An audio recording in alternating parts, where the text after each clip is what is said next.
We are Heidi and Matt, a Kiwi couple who are taking the plunge into full-time travel. At the start of 2025, we bought a 4x4 Sprinter van and decided to pack up our lives to pursue a nomadic lifestyle for the foreseeable future, so that we can take our adventures to the next level. Join us in this episode as we continue our road trip back to Southland after taking delivery of our new motorhome. On the drive, we'll be answering your questions that you sent in via YouTube and Instagram. Us in a sea of white washing machines, heading on to the ferry. In the last episode, we took delivery of our new 4x4 Sprinter from Jayco in Auckland and began driving south. We made it to Wellington, and today we are catching the ferry back into the South Island.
Pretty sweet campsite just out of Kaikoura. Yeah, just on the southern side of Kaikoura. Actually, you can still see Kaikoura in the distance. Just going to have a wee look before we lose the sun in about 15 minutes. Stunning spot though. So we jumped on the ferry this morning. I think we were... What time did we leave? About 8 o'clock from Wellington. It was an early one anyway, and pretty much had like brunch on board. It was the calmest crossing ever. It was beautiful. We've landed just south of Kaikoura. We're going to spend the night here, but feels good to be back in the South Island on our home turf. Yep, sure does. But yeah, just going to sit down here and enjoy.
way to Christchurch this morning. We had a really peaceful night camping just south of Kaikoura. It was just a wee freedom camp right by the water. But anyway, we've got a really sunny drive this morning down to Christchurch. But while we're doing that, we thought we would start answering some of the questions that we got. So the first question we got is, what sort of van did you buy? And I'm going to let Matt answer that because this is his thing.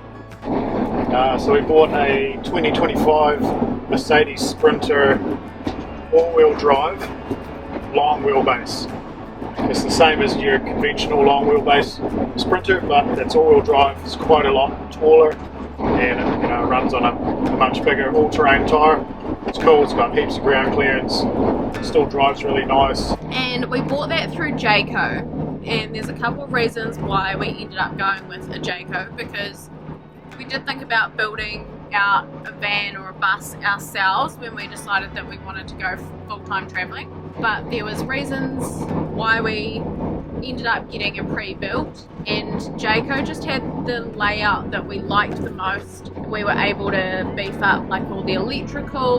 The all-wheel drive Sprinter, it seemed to be really hard to get a hold of in New Zealand, and there was some huge price differences between the camper van companies that do make them to order, so that's why we ended up going with Jayco. One of the other questions that we got was, full van tour video please, and I promise we will be doing that. So this trip is literally just to take our van from where we picked it up in Auckland back down to Southland, so it's kind of been a little bit of a weird first trip in it because we haven't had any of our gear. We haven't really been able to like move in or even like cook, because we were only able to take really limited stuff with us up to Auckland on the plane. Once we get home and we get shifted into the van and find a place for everything, and also do some of the modifications that Matt wants to do on the van, just customize it for us a little bit further, then I promise we will be doing a full van tour video. The next question is, will you be living in the van or is it just for holidays? And I feel like the person that has asked this hasn't seen our previous YouTube episode, which I will link so that you can go back and have a watch about our decision, because we sit down and kind of go into depth about what we've decided and how we sort of approach the idea of full-time travel. So we are living in the van and we have sold our property, so this is our new home. Are you planning your travels or are you just winging it? Definitely just winging it. That's what we like about travelling, especially around New Zealand, although I'll be planning a wee bit around some jobs that I'm doing. Predominantly we'll just wing it. Which is funny that you say that, because I am a planner, and so winging it is not a natural thing for me, so it's a big learning curve for me just not having too much of a plan in place, whereas that's like Matt's superpower is just winging it. That kind of leads into the next question of, where are you heading to first? So while we don't really have a plan or an itinerary for our travels, we are heading to mid-Canterbury first from Southland, and that is because Matt has got a winter job up there. We're also doing a little bit of house sitting for some friends, and so we thought we'd base ourselves up there, and Matt thought we could do some work over winter while we're not trying to do too much travelling around, earn some money, which then leads into the next question of, how will you make money? So what's the plan, Matt? Again, just winging it really. So I'm just going to do part-time jobs all around the country. I've got half a dozen people that want me to do mechanical sort of things around the country. I'm also going to be working, and I'm planning to, I've still got my photography business.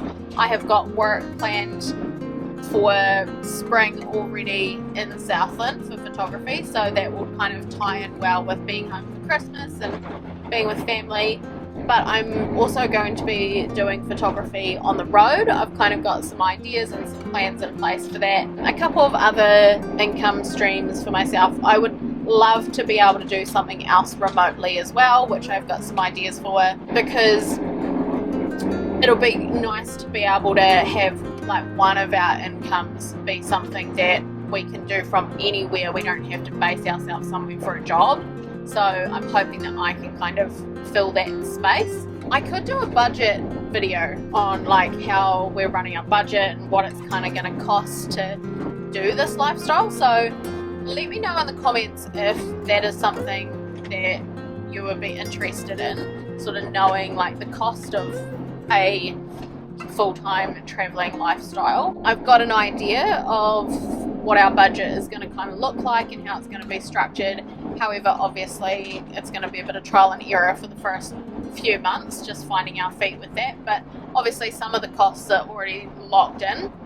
It'll just be some of the variables that we'll kind of just have to figure out as we go. The next question is, how long do you think you'll travel full-time for?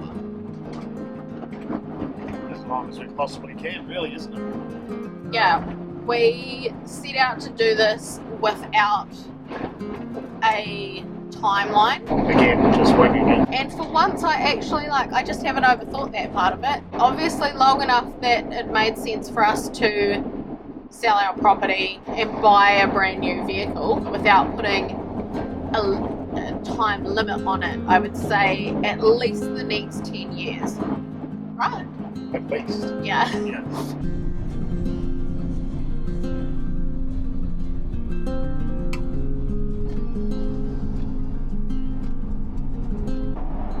Good morning. We're on the last leg of our road trip today. We will make it back to Southland. We stayed in Canterbury yesterday with friends and had a real good time catching up with our people, and now we're on the last few hundred Ks. So continuing with our Q&A, someone asked the question, well, they say, I think it's super cool what you guys are doing, very gutsy decision. Can I ask why you didn't just rent your house out? So there's a few factors. We definitely looked at a whole heap of different options. We looked at the potential of renting our house out long term. We looked at like turning it into an Airbnb, and kind of weighed up pros and cons of so many different options. We sort of approached it with the pros and cons, and we just came to the conclusion that it made more sense for us not to have the responsibility and the liability of owning property while we do this, because we are going to be traveling for an extended period of our life. Like, this chapter is going to be a significant chapter. It just didn't make sense to hold on to that property, which was the toughest decision that I think I've ever had to make as an adult, to let that property go. But we would rather have the experiences at the end of the day than to have property. Well, it's not easy at all to find the appropriate people to rent out your pride and joy, and hope that they will look after it with the same care and love that you've put into the place. And to like Airbnb and that sort of thing, like, we'd need to have a property manager. We don't want to be coming back all the time, and for it to be on our mind, like, because it was such a pride and joy, like, to be worrying about the state of it, or if things needed maintained, or what was happening with the garden. Like, I feel like it would just have been a weight to carry. Why not a caravan? Firstly, if we were to get a caravan, we wanted a specific bed to tow it with, and I wouldn't have been happy with a standard bed that needed to be off-road capable to the extent that my other vehicle is now. And by the time we got one of them, kitted that out, and then a caravan that would have suited us, we would have been in the hole a lot more than we already are with this machine. Then we also got the logistical problem of it being probably another 5 metres longer than we already are now, and Heidi's super confident in towing big trailers. There's lots of pros and cons for both, but yeah, we settled on the van because it's all in one, easy to shift, it's easy to drive. For us to ship our van overseas, it's only one vehicle. We don't have to get two vehicles up to scratch for a different country. Also, there's two things, like if you've ever Caravan, one of the other things for us was it's actually 2 lots of maintenance as well. The pros and cons was long. We definitely weighed up both again. It's not something that we jumped into. Like, we've been stewing on this for such a long time. Someone has asked us, are you taking Teddy? And the answer to that is, of course. He loves travelling. He has been travelling with us and 4-wheel driving with us since we first got him. There's absolutely no way that we wouldn't be taking Teddy. And if we do go to Australia for long term, like if we ship the van over there during his lifetime, then he will be coming with us. We've already kind of looked into that that's possible. We wouldn't take him further in Australia, but we're again not making plans, so we'll tackle that when we get to it. When do you begin your travel? We are heading home today. We're going to move into the van, start doing some modifications to it. Matt has got another week's worth of work, and then we'll be heading away in like 2 weeks. Yeah. Is the surf up for sale? No, definitely not. So don't even try and buy it. No, I've spent a lot of time and money as well on getting that set up the way that we want it, to make it even more reliable than it already is. I sold it once before, years ago, and pretty much instantly regretted it. And just by chance, that happened to come into the business that I was working at the time as a trader, and I bought it back again.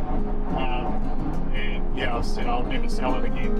And the last question that we got is, are you naming the van? Yes, we are, and Matt named it. Gonna call it Wolf because it's a German. Also, it's grey, so she's grey wolf. He's a big beast. In a future episode, we will definitely be giving you a tour of Wolf. As our last day of the road trip rolled into night, we arrived back into Southland 1,500 k's later. Thanks so much for watching. We'll see you on the next one soon, which is going to include some modifications we make to the van and our struggles as we try to get on the road for full-time travel officially.